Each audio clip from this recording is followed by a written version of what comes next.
Magandang araw mga bata! Ako nga pala si Binibini Evelyn Cudiasa at maaari niyo akong tawagin bilang Binibini Abby. So bago pa nga tayo pumunta sa teleksyon ay nais ko sana tumayo ang lahat upang tayo ay manalangin. Sa ngalan ng Ama, ng Anak, ng Espiritu Santo. Amen. O Panginoong Diyos, salamat sa panibagong araw na iyong binigay at sana ay kabayan mo kami sa aming pang-araw-araw na kabuhayan. Sa ngalan ng Ama, ng Anak, ng Espiritu Santo. Amen. Magandang araw mga bata! Kamusta naman? Aba, mabuti. Sekretarya, pwede niyo bang kunin at ilista ang mga pangalan ng lumiban sa ating klase ngayon? Salamat. Ngayon, bago pa man tayo pumunta sa ating leksyon at diskusyon at aktibidad, ay meron akong inihandang mga question na iyong sasagutan. Kung sino man ang unang makasagot ng tama sa mga question ay makakakuha ng premyo pagkatapos sa ating klase ngayon. So, naiintindihan ba mga bata? Okay, naiintindihan. So, ang pamagat ng ating aktibidad ay sagutin mo ako. Handa na ba? Handa na. Unang question. Ito ay mga awit na pag-ibig sa mga Tagalog. Ano ang pangalan nito? Yes, Welet? Tama, ito ay kundiman. Pangalawa, ito ay awiting panghele o pampatulog ng bata. Ano nga ang tawag nito? Tama, ito ay uyayi o hele. Pangatlo, ito ay awit ng mga Ilocano para sa patay. Ano nga tawag nito? Yes, Angel? Tama. Ito ay dungaw. Pang-apat, ito ay inaawit sa mga lansangan. Ano nga ito? Tama. Ito ay kutang-kutang at ang panghuli natin question ay ito ay awit ng pagtatagumpay. Yes, Dynamic? Tama, ito ay sambutani. Ngayon, na nasagutan na ninyo at parang handa na kayo sa panibagong leksyon, ay pupunta na tayo sa ating susunod na diskusyon at mga aktibidad. Pero bago pa man ito, ay ating alamin ang ating mga layunin. Ang layunin natin sa ngayong araw ay nakikilala ang iba't ibang antas ng wika batay sa formalidad at matutukoy ang antas ng wikang ginamit sa isang awiting bayan. So, ngayon na alam na natin ang ating layunin. Handa na ba kayo upang tayo mag-aktibidad? Aba, handa na. So, ngayon, meron muna akong ipapakita mga litrato at larawan na inyong sasagutan. Meron akong itatanong at inyong lamang itong sasagutan. Tama ba? Naiintindihan ba? Okay, mabuti. So, base sa larawan at litrato na inyong nakikita, ano ang napapansin ninyo sa mga larawan? Yes, Ella? Tama. Sila ay mga babaeng nakasuot ng iba't ibang kasuotan. Sino ang makapagbibigay ng opinyon hinggil sa unang larawan? Yes, Welet? Tama. Ang babaeng nasa unang larawan ay nakasuot ng formal na kasuotan. So, sino naman ang makapagbibigay ng opinyon hinggil sa ikalawang larawan? Yes, Lilibet? Yeah, tama. Ang babaeng nasa pangalawang litrato o larawan ay nakasuot ng informal na kasuotan. So, sa tingin ninyo, saang okasyon natin maaaring gamitin ang formal at informal? Yes, Jason? Tama. Sa kasuotan. Ano pa? Yes? Tama. Pwede din sa pakikipag-usap o sa wika. Kaya, ang ating tatalakayin ngayon ay antas ng wika. Makinig ng mabuti dahil meron akong itatanong sa inyo pagkatapos. Tama? At pagkatapos nito ay tayo ay pupunta sa ating aktibidad. Ngayon, antas ng wika batay sa formalidad.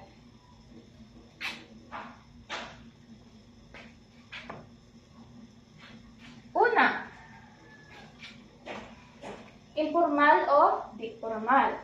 So, ang informal ay mga salitang karaniwang ginagamit sa pakikipag-usap o pakikisalamuha sa mga kakilala o kaibigan. So, kagaya ng sinabi ko kanina, pwede din itong gamitin sa kasuotan. Pwede din itong sa wika. So, ngayon, ang tatalakayin natin ngayon ay ang wika.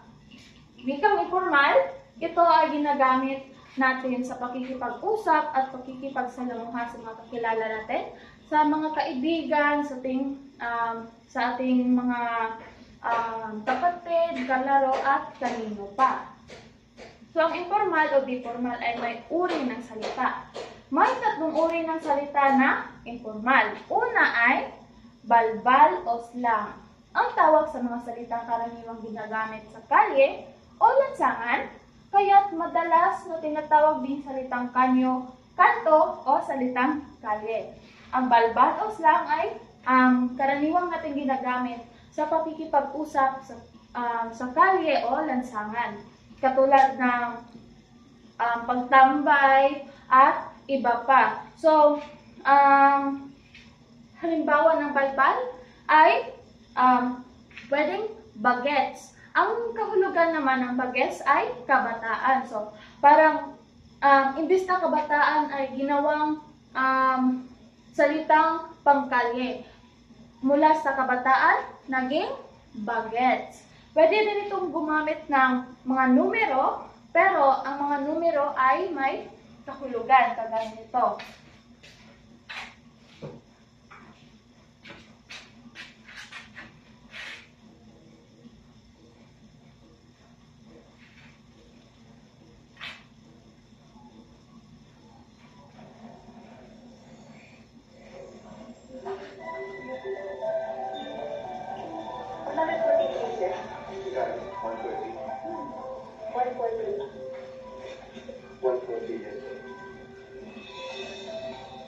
Ayun. So, ang video na ito ay isang halimbawa ng balbal.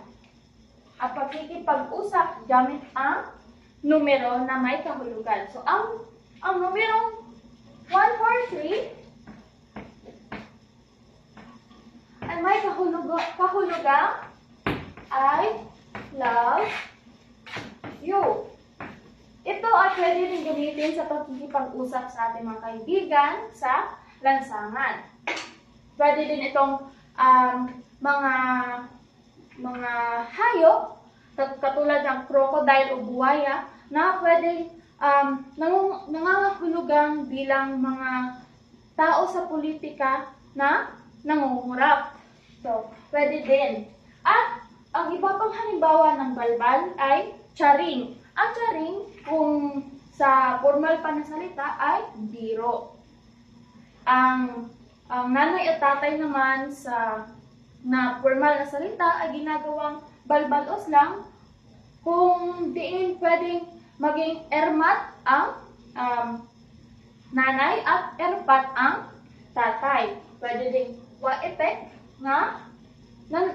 wa-epek mula sa walang epekto. So, yun ang mga halimbawa sa balbal o slang. Susunod, kolokyal. Ang kolokyal ay ginagamit sa pang-araw-araw na pagkikipag-usap. Madalas na ginagamitan na pagpapaikli o pagkakaltas ng ibang titik sa salita upang mapaikli ang salita o kaya'y mapagsama ang dalawang salita. Pwedeng ito ay mga salitang pinapaikli o dinudugtungan ang dalawang salita upang maging isang salita na lamang. So, ang halimbawa nito ay mula sa paano naging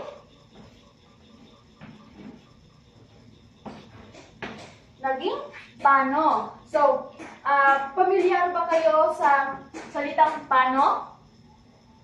Okay. So, mula sa paano, kinakaltasan siya ng mga letra, naging paano.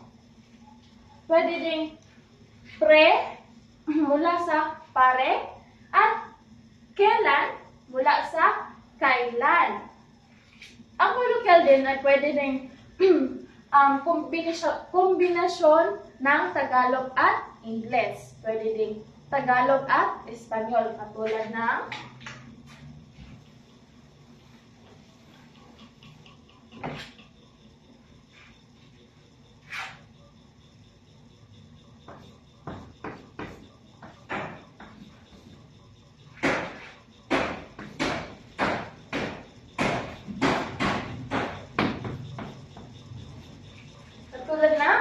magda-drive. Ito ay ang salitang Tagalog at ang drive ay salitang Ingles. Pwede ding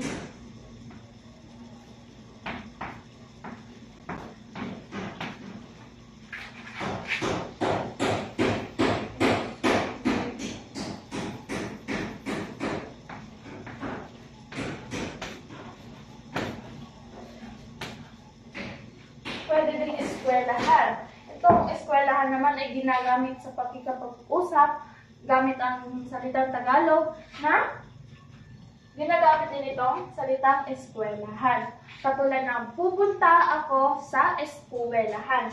Ang eskwelahan ay isang Espanyol na salita. At pwede din, masasabi natin nangagaling ito sa kolokyal dahil nakikipag-usap tayo sa gamit ang Tagalog na wika na ating idinudugtong ito. Naiintindihan ba mga bata? Okay, ngayon pupunta tayo sa pangatlo, lalawiganin. Ito ay mga salitang karaniwang ginagamit sa lalawigan o probinsya o kaya partikular na puok kung saan nagmula o kilala ang wika. So dito, bilang isang Bisaya ay napakaraming mga salita ang nagagaling dito sa lalawiganin. Katulad ng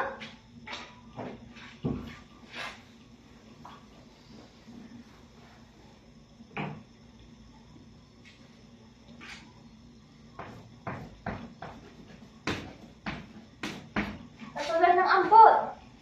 Familiar ba kayo sa ambot? Tama.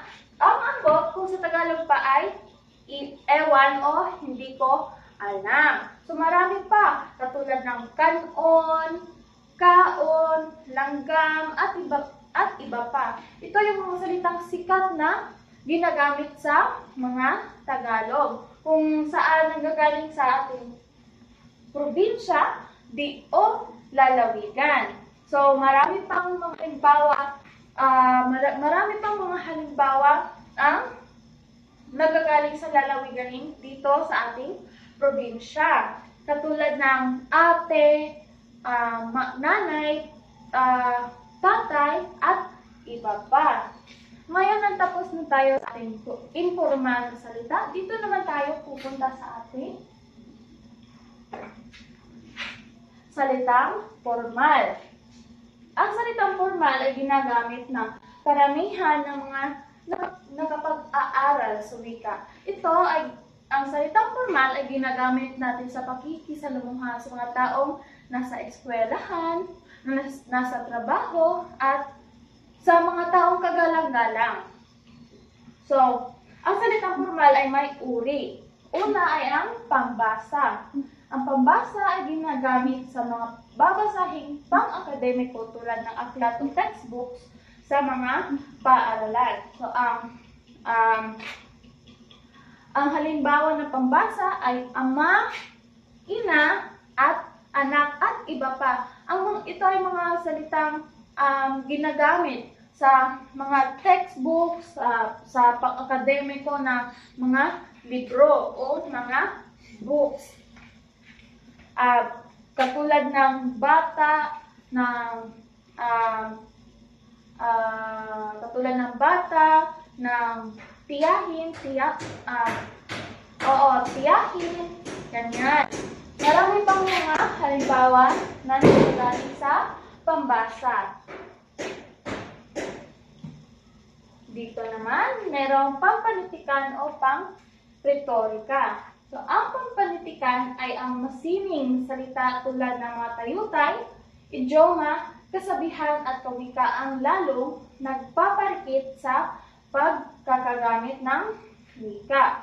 So, ang pampanitikan ay halimbawa nito ay ilaw ng tahanan, haligi ng tahanan, at alagad ng bata. Pwede din itong halimbawa ng kasabihan. Like, ang halimbawa ng kasabihan ay aanhin pa ang damo kung patay na ang kabayo. At habang maikli pa ang kumot, magtiis na malungkot. Halimbawa pa ng pampanitikan ay ang idioma, magsunog ng kilay at magbilang ng poste o kahati sa buhay. Habang ang tayutay naman ay simputin ng gatas ang iyong putis. O di mahulugang karayom ang mga tao sa gilid ng dagat at hiningi ko na ang kamay ng aking kasintahan. Ngayon, naiintindihan ba mga bata? Mabuti. So ngayon, natapos na tayo sa ating lecture, ay meron akong itatanong sa inyo. Pwede ba? Okay, mabuti. So una, kung sino man ang makakasagot ng tama nito, ay siyang makakakuha ng premyo sa pagkatapos ng ating klase. Una, anong antas ng wika ang karaniwang ginagamit sa pakikipag-usap sa mga kakilala o kaibigan? Sino ang makakasagot? Rhea? Okay, tama. Ito ay informal na salita. Pangalawa, ito ay madalas na tinatawag ding salitang kalye o lansangan. Yung pakikipag-usap sa mga kaibigan gamit ang salitang kalye o salitang kanto. Sino makakapagbigay ng sagot? Okay, Grace? Tama, ito ay balbal o slang. Pangatlo, ito rin ay ang pagsama-sama ng dalawang wika na Tagalog at Ingles. O pwede din itong isang salita na pinapaikli o dalawang salita na kino-combine. Tama, ito ay kolokyal. Pang-apat na tanong, paano natin malalaman na ang salitang bagets ay isang balbal? Dahil, tama, ito ay ginagamit sa pakikipag-usap sa ating mga kaibigan o ginagamit natin ito sa hindi formal na pakikipag-usap. At pang-apat naman at panghuli, ito ang ginagamit ng karamihan ng mga nakakapag-aral sa wika. Ano nga ito? Tama, ito ay formal na salita. Ngayon, na nasagutan na ninyo, ay parang handa na kayo para sa ating aktibidad. Tama? Okay. Ngayon ay bibigyan ko kayo ng pangkatang gawain. Sagutan ninyo ito sa 10 minuto lamang. Naintindihan ba? Pero bago pa man tayo pumunta sa ating aktibidad ay nais ko sanang ipaalala sa inyo na tayo ay makipag-komunika sa ating mga kagrupo. Huwag tayo maging pasaway, okay? Ayun. So, ihahati ko kayo sa 4 na grupo. Dito ang unang pangkat, dito ang ikalawang pangkat, sa likod naman ay pangatlong pangkat, at sa pinakalikod ay pang-4 na pangkat. Pagkatapos ng 10 minuto ay ilalagay ninyo sa ating pisara at i-present ninyo ang inyong mga gawa. Naiintindihan ba mga bata? Okay.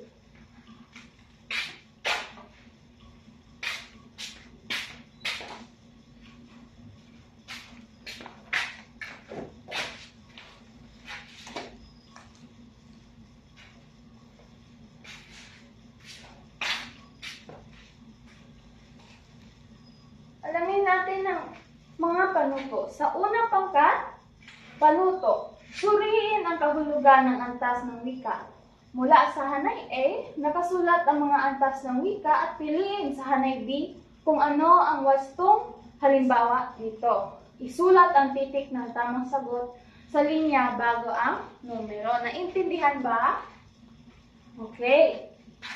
Sa susunod na pangkat naman, panuto. Suriin ang kahulugan ng mga salitang formal at informal na salita. Mula sa hanay A, nakasulat ang mga salitang informal at formal, ay piliin sa hanay B kung aling antas ng wika ito napapabilang. Isulat ang titik ng tamang sagot sa linya bago ang numero. Nakuha ba? Okay. Sa susunod naman, panuto. Magbigay ng halimbawa sa mga sumusunod na antas ng wika. Ilagay ang sagot sa kahon. At panghuling pangkat, kilalanin sa talahayan ang salita o mga salitang nakadiin. Suriin kung anong antas ng wika ito napapabilang. Pwedeng sa balbal, kolokyal, lalawiganin, o formal. Pwede na kayong magsagot ng inyong mga aktibidad.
Tapos na bang lahat?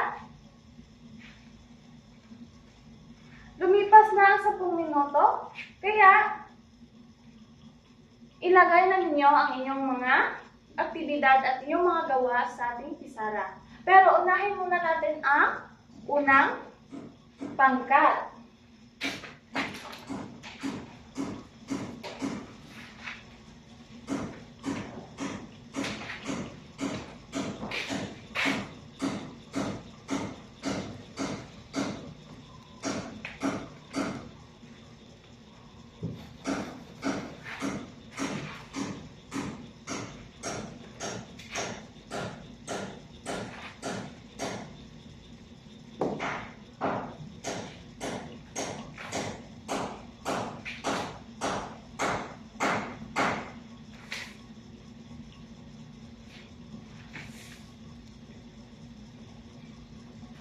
Ngayon, panuto. Suriin ang kahulugan ng antas ng wika mula sa hanay A. Nakasulat ang mga antas ng wika at piliin sa hanay B kung ano ang usong halimbawa nito. Isulat ang titik ng tamang sagot sa linya bago ang numero. Sa hanay A, nakasulat ang kolokyal, lalawiganin, pampanitikan, pambasa at balbal. Mula naman sa hanay B, narito ang mga halimbawa ng antas ng wika. Una, erpat, bata, ambot, pre, at magsunog ng kilay. So, ang sagot ng mga sa unang pangkat ay ating titignan kung wasto ba. Una, kolokyal. So, ang sagot nila sa unang numero ay kolokyal. So, tama ba na kanilang sagot ay magsunog ng kilay? Tama.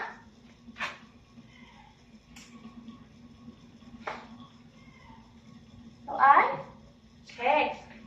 Sa susunod naman, lalawiganin. Ang kanilang sagot ay letrang C. Ambot. Tama ba? Tama.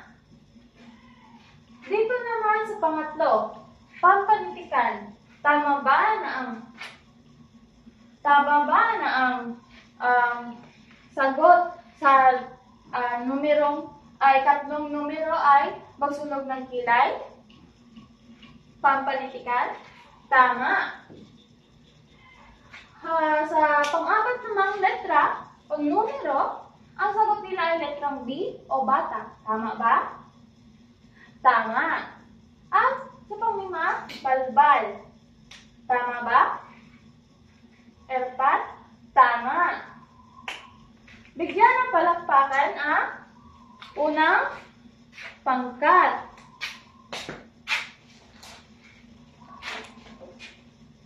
Lahat ay tama. Ngayon, dito naman tayo sa pangalawang pangkat.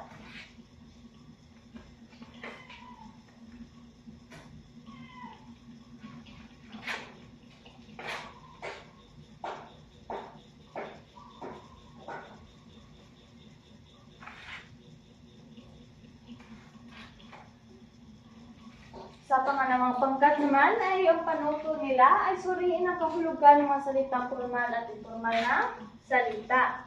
Mula sa hanay A, nakasulat ang mga salitang informal at formal at piliin sa hanay B kung aling antas ng wika ito napapabilang. Isulat ang titik ng tamang sagot sa linya bago ang numero.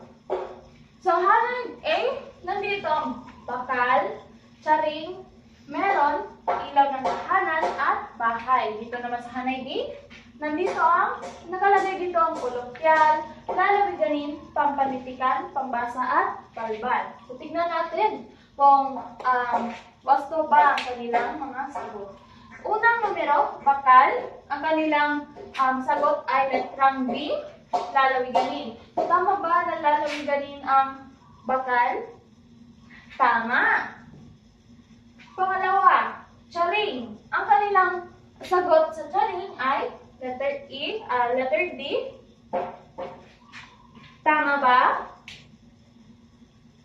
Tama? Mali.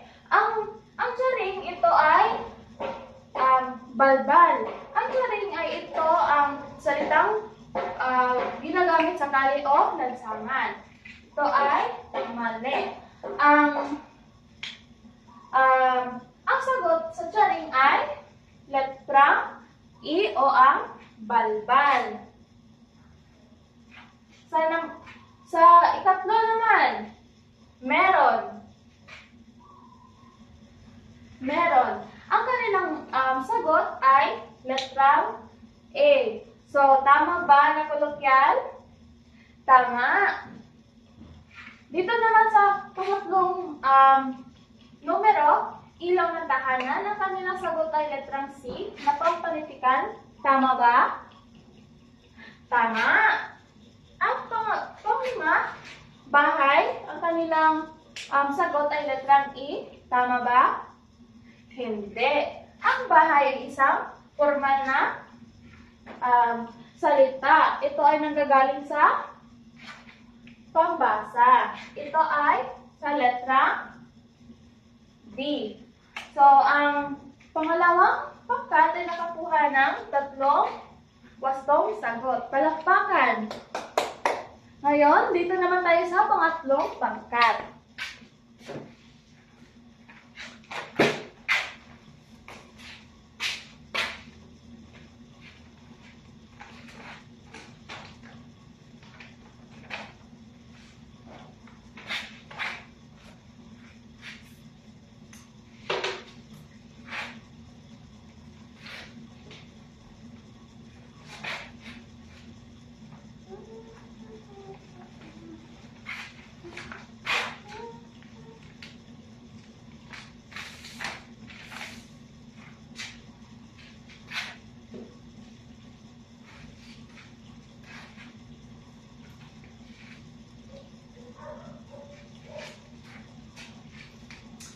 Matuto. Magbigay ng halimbawa sa mga sumusunod na antas ng wika.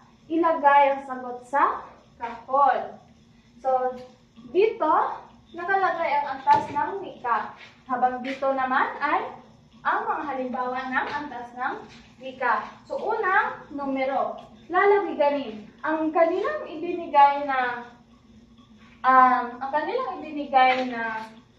sagot ay kanon. So, napapabilang ba ang kanon sa lalawiganin? Tama. Dahil ito ay ginagamit sa probinsya o sa pook. Sa pangalawang numero naman, balbal. Ang kanilang isinagot ay erpat. Tama ba? Tama. Dito naman sa mga pangatlo, kolokyal. Ang kanilang inilagay na sagot ay kailan. So, tama ba o hindi? Tama. Dito naman sa pang-apat, pambasa. Ang kanilang inilagay na sagot ay ama. Tama ba? Tama. At panghuli, pampanitikan. Ang kanilang inilagay na sagot ay alagad ng bata. So, tama ba? Tama. Ang pangatlong pangkat ay nakakuha ng 5 wastong sagot. Palakpakan. Ngayon, dito naman tayo sa panghuling pangkat.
Dito naman sa panghuling pangkat, ang panuto ay kilalanin sa talahayan ng mga salita o mga salitang nakadiin.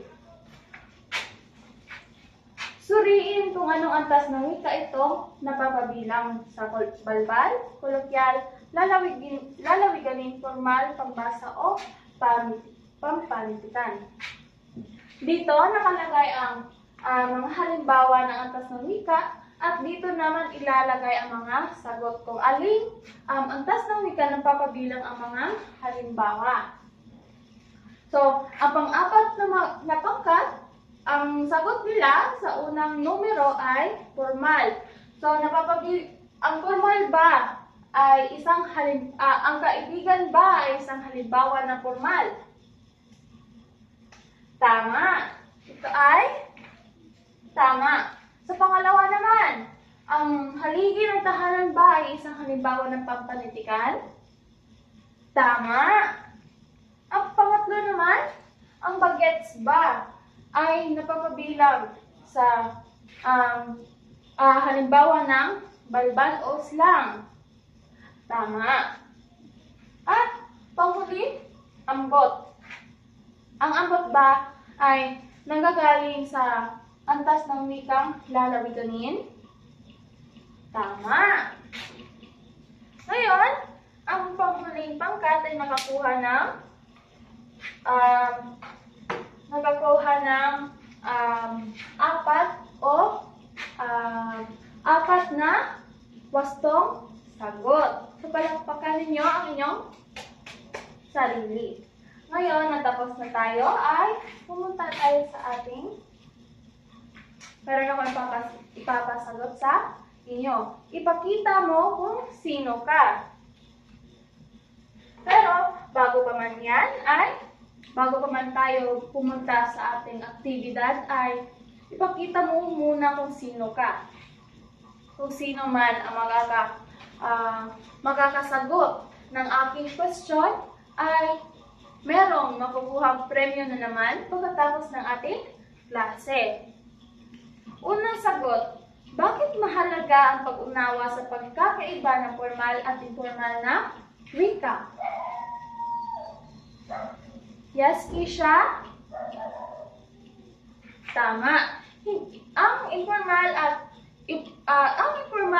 formal na wika ay hindi lamang nagpapayaman sa ating komunikasyon, kundi napapalawak din ito ng ating pananaw. At pwede din itong nagpapalawak ng ating pag-unawa sa mga kultura at lipunan. Sino naman ang makakasagot ng pangalawa at panghuli kong tanong ay makakakuha din ng premyo pagkatapos ng ating klase. Paano natin mapapahalagahan ang parehong formal at informal na wika? Yes, Janine? Tama, sa pamamagitan ng pagkilala sa kanilang magkaibang gamit at konteksto. Ito din na nagbibigay daan sa atin na makipag-usap ng epektibo at angkop sa iba't ibang sitwasyon. Ngayon, palakpakan natin ang ating mga sarili. Ngayon, natapos na natin ang aking mga katanungan, ay pumunta na tayo sa ating susunod na aktibidad. Ito ay subukan mo ako.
Ngayon, sino ang gustong sumagot sa 5 mga numero? So, paano to?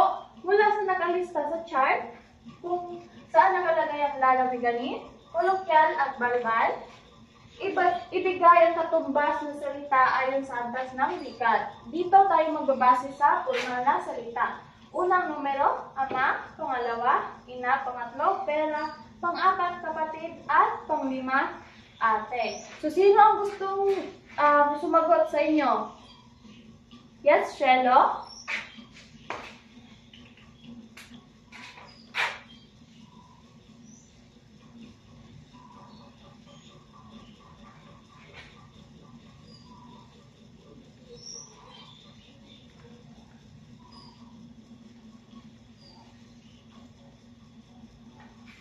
Sa pangalawang numero naman, Angel?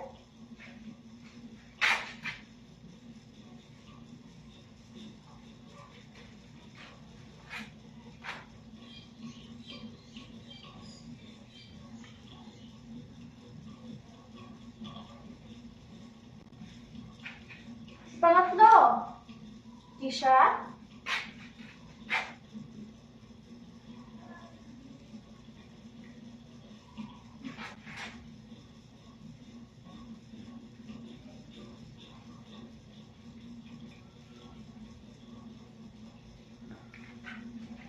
Sa pang-apat naman, Grace?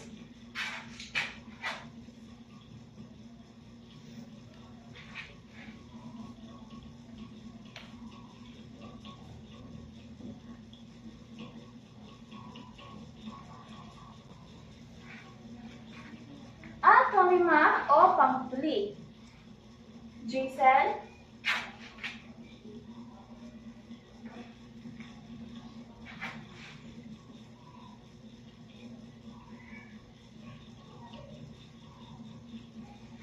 Ngayon, tignan natin kung tama ba ang inyong mga sagot. Sa unang numero, ang salitang formal na ama, ang isinagot ninyo ay kung sa lalawiganin pa ay papa, sa kolokyal ay pa, at balbal, erpat. Ito ay tama.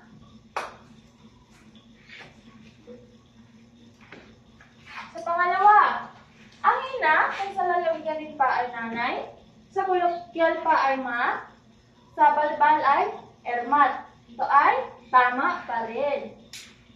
Sa pangatlo naman, ang pera kung sa lalawiganin ay kwarta, sa kolokyal ay salapi, sa balbal ay datong. Ito ay tama pa din. At sa pang-apat na salita kung saan nakasulat ang kapatid, kung sa lalawiganin pa ay diya, tama. Sa kolokyal, kapatid, tama. At sa balbal pa ay utol. So, pamilyar ba kayo sa salitang utol? Okay. So, panghuli ay ate. Ang lalawiganin ay ate pa din. Sa kolokyal ay te. At sa balbal ay ate pa rin. So, tama. Ngayon, ay tapos na tayo sa ating mga aktibidad, ay pupunta tayo sa ating quiz, kumbaga. So, pwede nyo bang kunin ang inyong mga papel upang tayo ay para doon natin ilalagay ang ating mga sagot. Paano to? Sa pamamagitan ng mga halimbawa o kahulugan na napapabilang sa antas ng wika, suriin at sagutan ang mga sumusunod na tanong. Una, ito ay tawag sa mga salitang karaniwang ginagamit sa kalye o lansangan. Kaya't madalas itong tinatawag na salitang kalye o salitang kanto. A. Kolokyal. B. Balbal. C. Pambasa. D. Lalawiganin. Tapos na ba? Sa susunod naman na numero. Ang halimbawa nito ay magsa-shopping muna ako sa mall mamaya. A. Kolokyal. B. Balbal. C. Pambasa. O D. Lalawiganin. Tapos na? Sa susunod naman. Ito ay karaniwang ginagamit sa pakikipag-usap sa mga kakilala o kaibigan. Letter A, formal. Letter B, informal. Letter C, imborno. Or letter D, formalin. Tapos na ba? Ngayon, ay nasa pang-apat na tayong numero. Ang halimbawa nito ay ang taong gipit sa patalim kumakapit. A. Kolokyal. B. Balbal. C. Pambasa. O D. Pampanitikan. Okay, sa susunod at panghuli naman, ang halimbawa nito ay manong o manang. A. Kolokyal. B. Balbal. C. Pambasa. O D. Lalawiganin. Tapos na ba ang sagutan ng lahat? Ngayon, tignan natin kung tama ba ang inyong mga sagot. Bumalik tayo sa unang numero. Ito ay tinatawag sa mga salita karaniwang ginagamit sa kalye o lansangan. Kaya madalas itong tinatawag na salitang kalye o salitang kanto. Ito ba ay kolokyal? Hindi. Ito ba ay pambasa? Hindi. Ito ba ay lalawiganin? Hindi. Ang salitang kalye ay isang balbal. So, ang sagot sa unang numero ay letrang B, balbal. Sa pangalawa naman, ang halimbawa nito ay magsa-shopping muna ako sa mall mamaya. Ito ba ay kolokyal? Tama. Ito ay kolokyal. Pangatlo naman, ito ay karaniwang ginagamit sa pakikipag-usap sa mga kakilala o kaibigan. Ito ba ay formal? Ito ba ay burno? O ito ba ay formalin? Tama, ito ay informal. Pang-apat naman, ang halimbawa nito ay ang taong hibit sa patalim kumakapit. Letter A, kolokyal, B, balbal, C, pambasa o D, pampanitikan. Tama, ito ay pampanitikan. At paghuli naman, ang halimbawa nito ay manong o manang. Letrang A, kolokyal, letrang B, balbal, letrang C, pambasa, o letrang D, lalawiganin. Ito ay lalawiganin. So, sino ang nakakuha ng tamang sagot? Okay. So, President, pwede mo bang kunin ang lahat ng papel na ating ginamit upang aking i-record mamaya ang iyong mga score? Okay. Ngayon, bago pa man tayo magsiuwian ay meron akong ipapasagot at ipapagawa sa inyo. Ito ay takdang aralin. Panuto. Maghanap ng isang awiting paborito mo. Isulat ito sa isang papel. Mula rito ay pumili ng 10 salita o mga salita. Salungguhitan ito at tukuyin ng antas ng wikang batay sa formalidad ang mga salitang ito. Naiintindihan ba mga bata? Okay. Ngayon, natapos na natin ang ating leksyon ngayong araw. Salamat sa pakikinig at salamat sa iyong kooperasyon. Yun lamang at magandang araw.